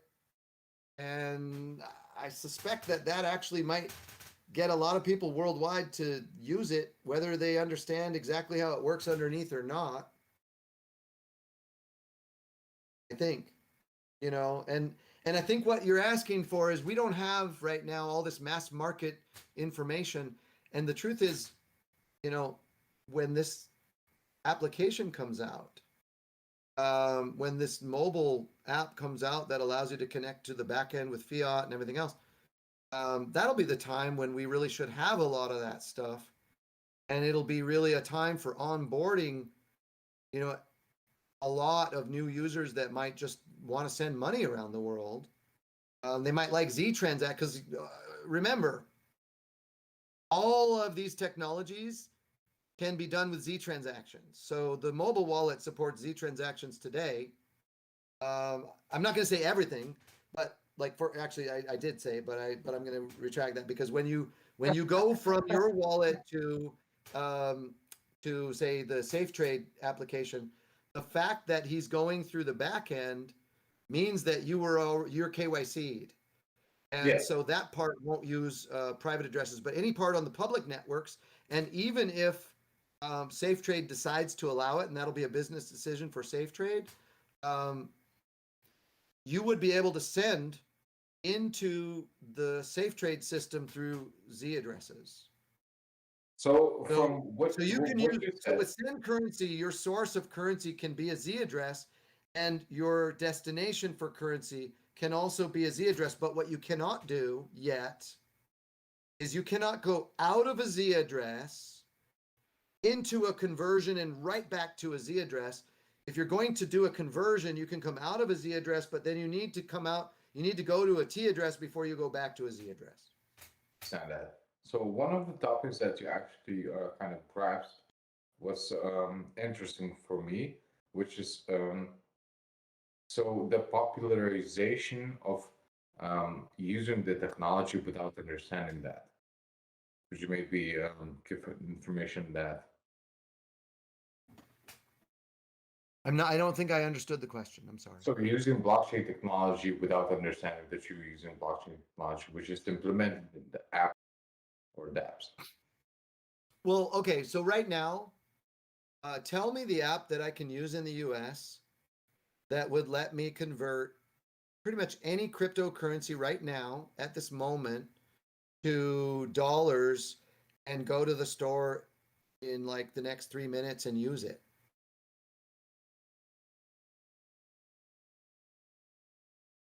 Yeah, I cannot say that. Oh, wait. I mean, I don't know of one. So, I know in Europe, I've talked to people in Europe, you know, they get the faster kind of Eurosend thing, and Kraken does some really fast transfers, but we have a model now that basically allows, you know, exchanges can implement this kind of an API. We have a template that we're going to be working with Jeff and SafeTrade to kind of, you know, set the example for what an exchange doing something like this would look like. And the end to end with speed is like everything is in progress. Now, this will the value Verus wallet be released? Rockin', okay. Will the value Verus wallet be released when the current test net goes to mainnet? You know, the value Verus wallet is actually going to be the value, you know, Archetype Values company co-branding by branding their wallet with Verus, but they're going to be using the Verus wallet, and there are community members, including Michael Toot Jr., and I'm sure that I will help as needed to help, you know, to help them develop and release that so that they can do it. So I believe that it should be, but I don't know, and I'm not the one to give dates, because then we'll see soon all over with TM, you know, and stuff like that. I mean, we definitely are working on it, and I see no reason, no challenge, no technical problem getting there at all. It looks actually really straightforward. You know, probably the most, there are pieces to do. So I think Kraken. The question would be probably best answered. Well, I think Nicholas would probably tell you the same thing. That we don't have a date for the target, but I believe that they would be. I actually think that it would take less time to finish the mobile wallet piece than. So I think that they should be released about the same time as is my thinking. Our thinking has been actually that we that we don't want these things to be coupled, that we don't believe that even the value Verus wallet could be released even before you could send your USDC to Verus. Because just being able to move in and out and use USDC, you could send your USDC to somebody, like I said, over the Ethereum network, and you could use it. But what we want is, and what Value wants, is they want this to be the gateway into the entire system. Now, if you think about this path and allowing exchanges to plug in, and what SafeTrade is doing to really pioneer this, think about this path. The funds don't go through Ethereum, but they're fully decentralized on a decentralized blockchain, and they are they can be held on IDs that are revocable and recoverable. So remember, you know, you'll be able to send, someone will be able to send large amounts of currencies from Ethereum over, and money that doesn't come through Ethereum will be able to buy it without ever paying Ethereum fees ever. Because it will be able to enter the Verus ecosystem through this other portal instantly, back and forth. And so I would expect that the Ethereum currencies will be entering Verus, not just because it's got IDs that are revocable and recoverable, not just because it's got, you know, all these different currencies that they could participate in, not just because it's got the best, you know, fees and the most fair liquidity pools, but also because it will be seeking the money that's coming in the other connections. So for yet another reason, this is my view. That's what I think. So really interesting model. No, I cannot, Rita. I cannot confirm that because I have no control over gas fees. I can only say that, and I don't have even control over the Verus fees. I just, I have the ability to help make sure that the system makes everything fair. What I can say is that it should be less, and it will definitely be less for certain sizes of transactions because our percentage is less. But for small transactions, you have to deal with the Ethereum fees if you're running on Ethereum and you want to go back for some strange reason. I can't promise that a small transaction would be able to get over to Verus and back, with small enough ETH fees. Once you're on Verus, you should be good. Is this thing on? I hope that helps. Thank you. Mike, can you hear me? I can. All right, I have a question. I'm not a technical person. I just own my my share of Verus. So let's say I have 25,000 Verus and I stake it and I mine it on my computer, and that's how I contribute to the ecosystem. I keep hearing you talk about, like fractional currencies and whatnot. Would, in layman's terms, would it be simple enough, or do I gain anything by saying, look, I want to take 5,000 of my Verus and I want to create a current, one of these fractional reserves, or excuse me if I'm saying it wrong. But do I make any money off doing that by taking that section off, those like 5K, and putting it towards that? Or is that not really for the common user to do that kind of thing? Yeah, actually, that's a really, really good question because there's going to be some kind of a formula that's going to be a function of the market cap of a currency, the volume over the currency, and the competition, meaning actually it's going to be the market cap is effectively the competition, and the competition for mining and staking on the Verus blockchain. And there will be a function where on certain liquidity pools, bridges, or currencies, as long as it's under a certain market cap, it's better for you to take some of your Verus and put it there, as long as the Verus blockchain has over a certain hash or over a certain amount staking. And that function will never mean that there will always be some amount that it's best to stake on the Verus blockchain and some amount that is best to put in different liquidity pools to optimize the return on all Verus if you were, omniscient and able to know all the returns across the network. And so this is where there will be AI, machine learning, there will be people trying to understand, but the way it's set up, you have to make a choice.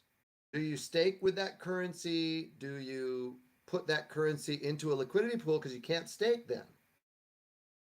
And the more Verus that's staking, the less there is to go around for liquidity pools.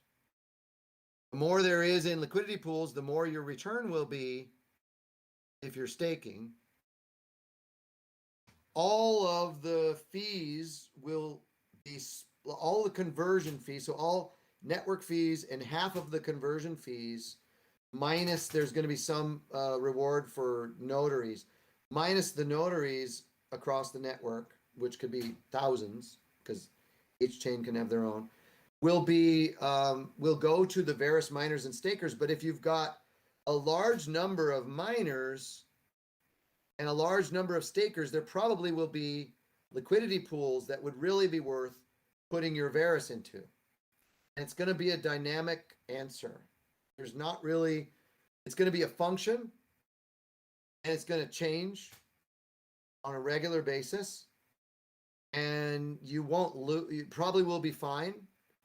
Either way you go, unless you drop your money into a liquidity pool that has no volume whatsoever and a really large market cap, in which case you shouldn't do that.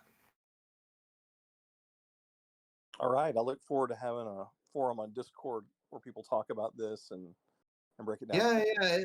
I think we should wait until we get a little further along, but I agree that would be a really nice forum to have. And we could conceivably do it now, but if it were up to me, I would say, when we go a few days with every single person who's using testnet, having all the stuff they're doing working, then let's start doing a lot more on that. But if people want it, then that's not up to me. No, that's awesome. I just want to say thanks for all you've done in the with Verus, and appreciate it. Thank you. Thank you. Thanks.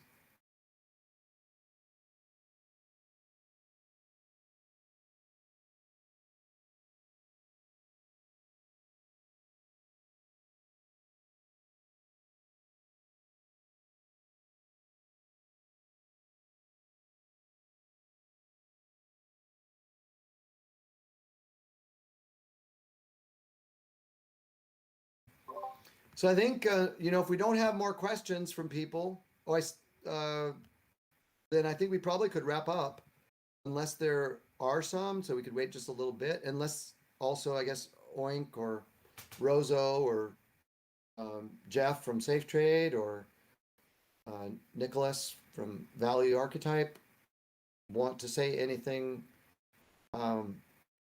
or continue with another subject.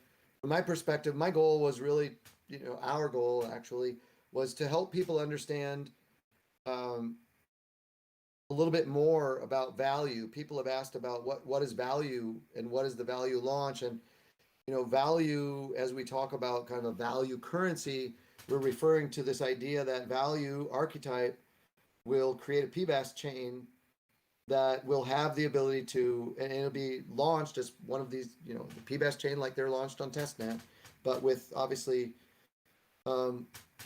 much deeper thought put into all of the parameters and different things, but as a decentralized currency and blockchain that really enables the people to have the power over the IP that is right now quite critical for the entire crypto ecosystem worldwide and identity systems worldwide. So, and then also to talk about this model of an exchange actually leveraging the Verus technology in a way that allows a centralized system to use the same technology, but just add speed. And why that is probably, no matter how much faster we ever get, there will almost certainly always be the ability for a centralized company who can be trusted and who could hopefully publish things and, all of that, to make things faster if you're willing to use centralized versus decentralized. And so we don't have to really, I think, fight that, as we have the decentralized solution. I think the best thing is to recognize that this exposes the real value of that and doesn't, and maybe even makes it a little harder to hide that value behind all sorts of different things that aren't really value, that just kind of trigger our dopamine when we see them and think about them. So if we don't have other questions, I'll be quiet and or if we don't have Nick or Jeff want to say anything, or after that, I guess then, Oink or Rosa want to take over and do something more, then I will be quiet and just listen or maybe drop off. And thanks everybody. I really appreciate the turnout, the There's interest, and the question. one more question in marketing. Okay.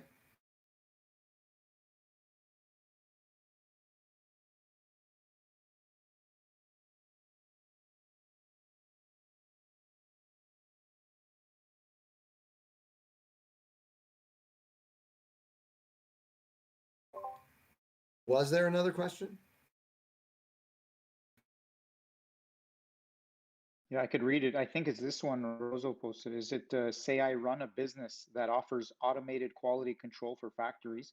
Is a PBAS suitable to run isolated on that factory? And can that be used as a pay-per-service system connected to my chain?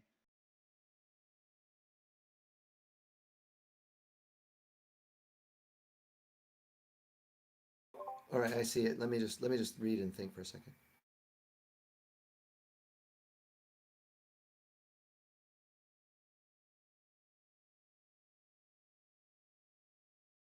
Yes. Except that, you know, as we always say, because we're a community, and if you can see it right on our GitHub, it's all experimental software. So businesses have to take that and say, this is ready for my business, and everyone makes that decision. Just like Bitcoin is experimental software, same thing. But yes, I mean, you're asking for, you know, what you're asking about would be a really interesting application. And yes, you can do that. That would be quite cool, actually.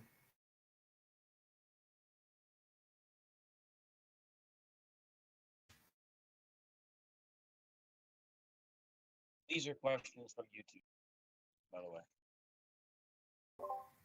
I didn't hear that. What was that? These are questions from YouTube. Ah, I see. Okay.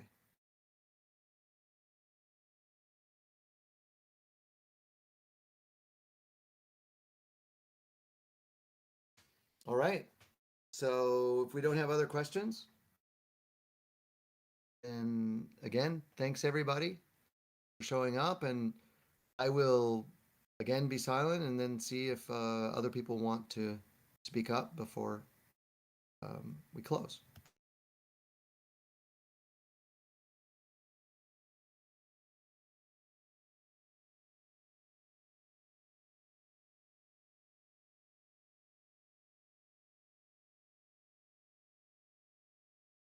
I'm recording on my main computer. I can I can see Gallahorn is saying new to the project, and it's a bit hard to understand it all still.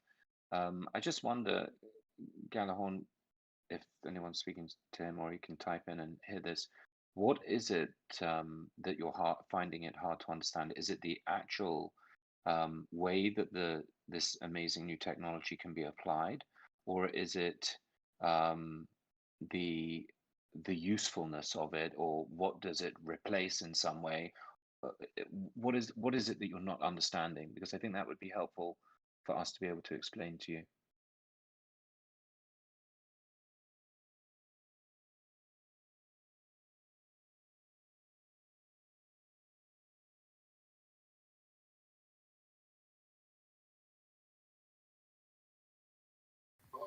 It might take a minute because I think he's on YouTube, as Rosa said. So probably we'll wait for a response.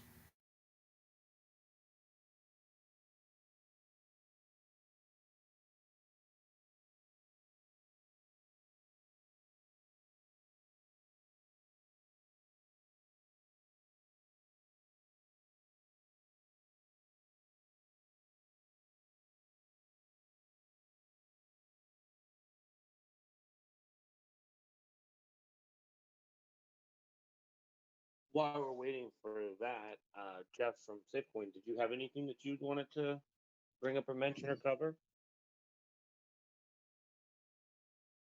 Well, I definitely like to say thank you for having me, and thank you for sharing all this information, Mike. It's you know, I'm learning more and more about Verus and PBAS system every day, and it's very impressive. So yeah, it's funny you mentioned that um, it's use at your own risk for companies, but I do think we'll get to a point, you know, whether it's, you know, a few months or years from now, hopefully months, where we see less risk in using these more advanced systems than we do with conventional. Well, actually, let me say it this way. I personally, I don't think there's more risk right now. It's just that's just the disclaimer that we need to make. And that's the disclaimer that every single open source project that does cryptocurrency that's really an open source project makes. So we're not a company, so there's not an entity to say, you know, there's some warranty, implied warranty for merchantability of fitness for any purpose kind of thing, you know? And so it's really just a caveat, really. Yeah, I mean, that's kind of the point, is that this is like, it says, I believe it's my personal opinion, no implied warranty, blah, blah, blah. It's as good as, you know, many, many, many companies have much worse software. Let me put it that way. I mean, who could have imagined, you know, the hacks that we've seen on credit reporting companies? You know, I mean, really, the point is that we're doing absolutely everything we can to make this absolutely rock solid and hardened technologies. But at the same time, just like Bitcoin, just like Ethereum, just like every other cryptocurrency project that is ostensibly open, it's the companies that make business on it that offer, you know, service level agreements and everything else, not the technology or the community. That's kind of the point. So I don't think I wasn't implying that I believe that there's more risk. I was really more or less trying to make sure that we do reiterate the boilerplate caveats, is kind of how I was thinking about it. And thank you, Jeff, for actually having a great exchange that has been serving the community for as long as you have. And, you know, from the time you came and jumped in and really became part of the community and have stuck around and helped to resolve things that, you know, people need resolved and stay in contact and, you know, everything, contributions, everything. So really appreciate it. It's been a pleasure. It's an amazing community.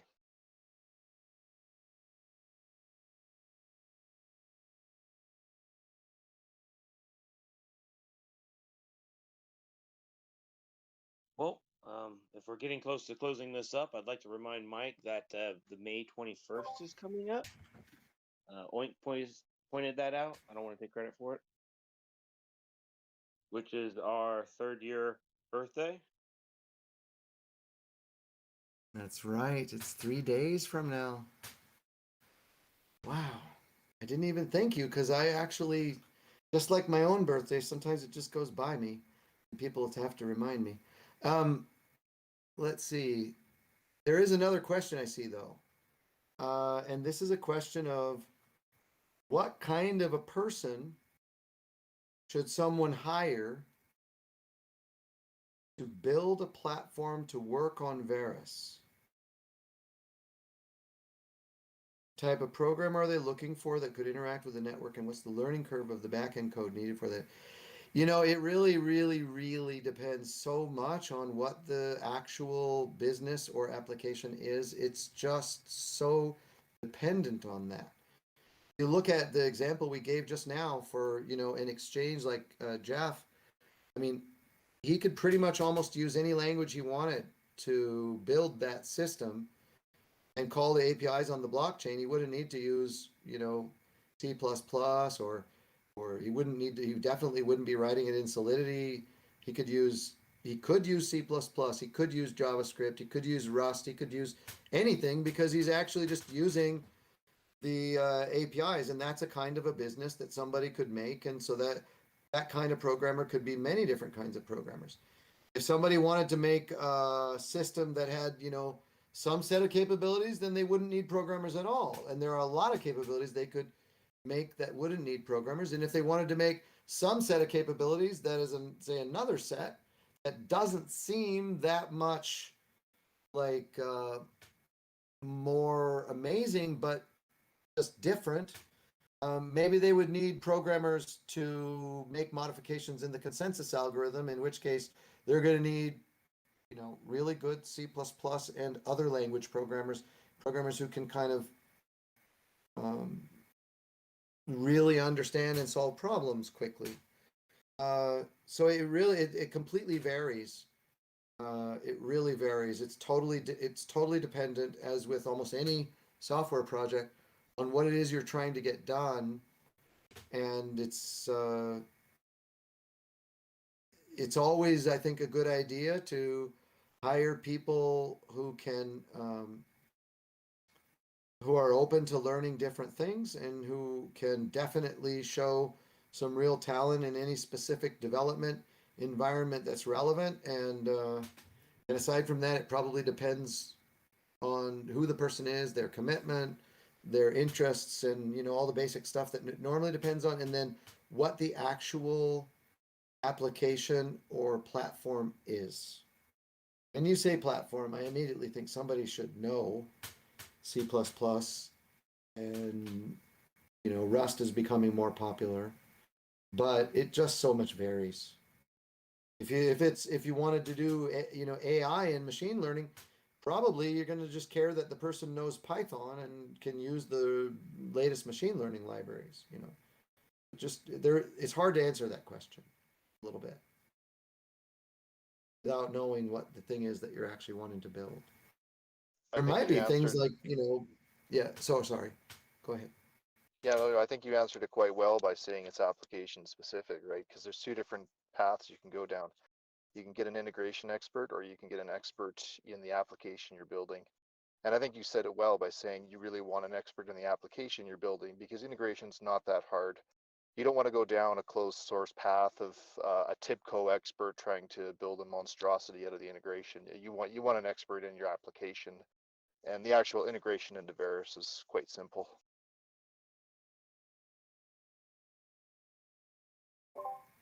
Yeah, I mean, I think that's true. I think the only time the thing is that some people, I think in projects, you might say, I want different rules on the blockchain. I want the blockchain consensus to be different. That isn't necessarily the easiest programming. Our goal is to make primitives that are composable, that give you lots and lots of power without necessarily making it so you have to program. That's kind of the goal. And if you need to get really changes in consensus, then that's probably about the hardest kind of thing. But the fact is, with a PBaaS chain, you actually can do that. If you wanted to do that on Ethereum or any other kind of like large platform that's pretty homogeneous across it, you're kind of out of luck. If you want to do that on a PBaaS chain, you have the ability to, friendly fork, do PR, pull requests if you're good enough to do that stuff, and it, and you're making good changes. And really change the way that your chain works relative to others. You have the ability to do that. But if you have that kind of ambition, then you're really going to need to find, excellent C++ developers. And usually they should not just be C++ developers. You're going to want really good developers who understand a fair number of other languages too. If you want to do that kind of change, it depends. But you can. Like, I would imagine that Jeff in SafeTrade is probably going to make some, like I would guess that he might want to have certain kinds of options to change a few things, and that we might, be fine with pull requests for certain kinds of options. So he doesn't necessarily have to diverge, but he might want to do some changes like that. And I think, not everybody needs to or would want to, I would think. Most people, I think, would not need to.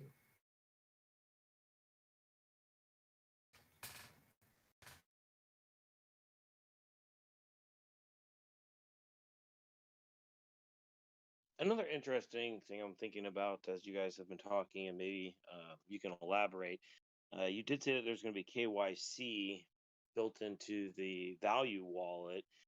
With KYC identities, the multi-chain, would this not be a good platform for security tokens or a migration of stocks?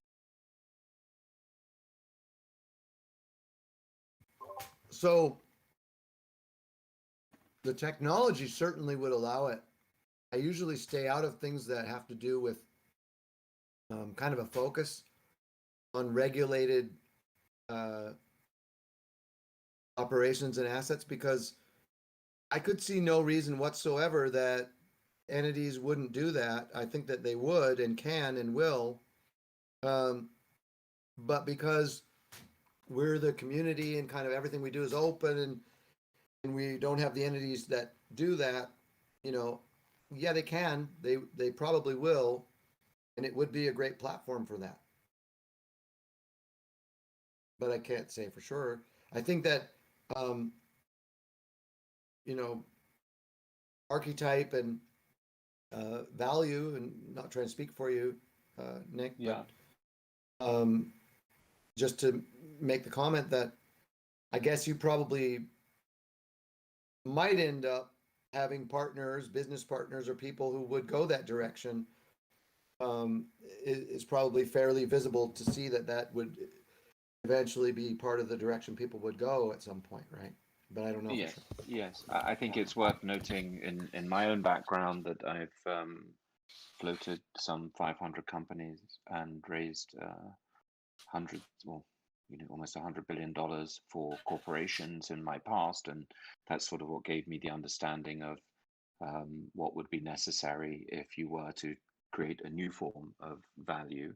And I think that the corporates will create these different forms of value, and they will adhere to different standards, be they the SEC standards or FinCEN, or there will be regulated opportunities, like you've got private opportunities, and ultimately they can all operate using Verus as the backbone, and the value would enable you as the user, it is envisaged, to take that KYC and AML information that we can attest to, that you've essentially passed KYC, AML, and that we would give you the information such that it would add to your identity profile, such that you could use that for other applications potentially, so that you're building a profile that is owned self-sovereign in a self-sovereign way, because we don't store any of that data. It's just the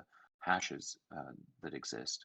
And I think that that's one of the big pieces of the puzzle that, again, I asked the question before just to see how, if anyone wanted to sort of extrapolate the thoughts and understand that what the combination of the security and the identities do, and the opportunity to get identities to the wider world, gives our ability to enable peer-to-peer exchanges with all sorts of different conditions applied, be that securities or be that any other form of fair exchange that people want to do in a low friction way that is fully private and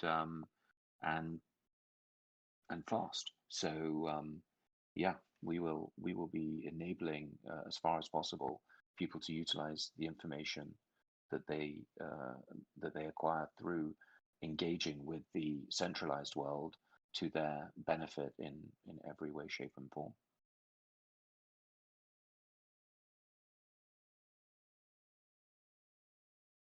Thanks for elaborating on that. It's definitely solving more problems than just the ones we're covering today. I mean, that's another big one I think the whole industry has focused on for quite a while. Awesome. Were there any other questions? Every time you want some form of information, there is some cost in verifying it with a third party that can enable us to say that with certainty. And so it's just, that's the only limitation, is that there's some cost, and that that cost is the only thing that we really need to cover in order to get that back to the user. But the problems, something like this would solve. I mean, it takes 3 days or something as a clearinghouse, plus the added cost. It has to be cheaper than a clearinghouse of stocks moving back and forth, and just the tracking of it. This system is absolutely perfect for tracking all forms of value and being compliant as well as private where needed. So that's what's so spectacular about this achievement.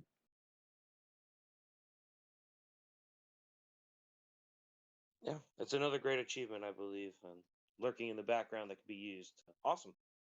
I checked YouTube. There are no other questions. Are there any other questions or statements anybody else might have? Or might go ahead and wrap this up. I think we've been going for about 2 hours now.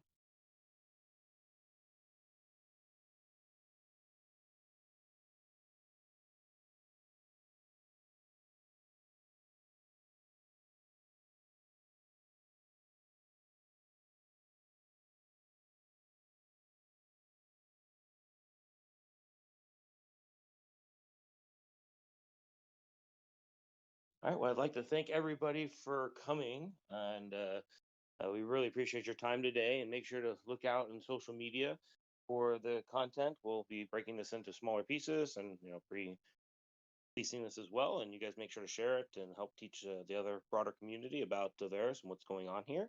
Remember, Verus is a community project, and the community is you, and we appreciate you guys very much. And if anybody has any closing thoughts, Mike or Nick or Jeff or anybody else? I just want to say thanks that so many people showed up and have interest, and appreciate all the work that people are doing on testnet. And you know, we already have a couple issues that we're going to be doing a turnaround probably sometime. I think maybe sometime tomorrow. Everything's working, but there are a couple. Well, everything but these couple things, and so you're. I really appreciate that people have been using things, and we'll get these fixed as quickly as we can so we can get to the next level and see if people can find more things. So thank you.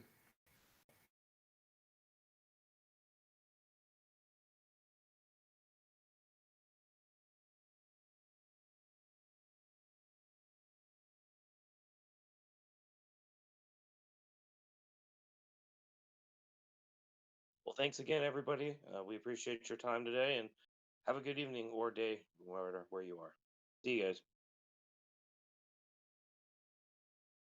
Thanks, everyone. Thank you.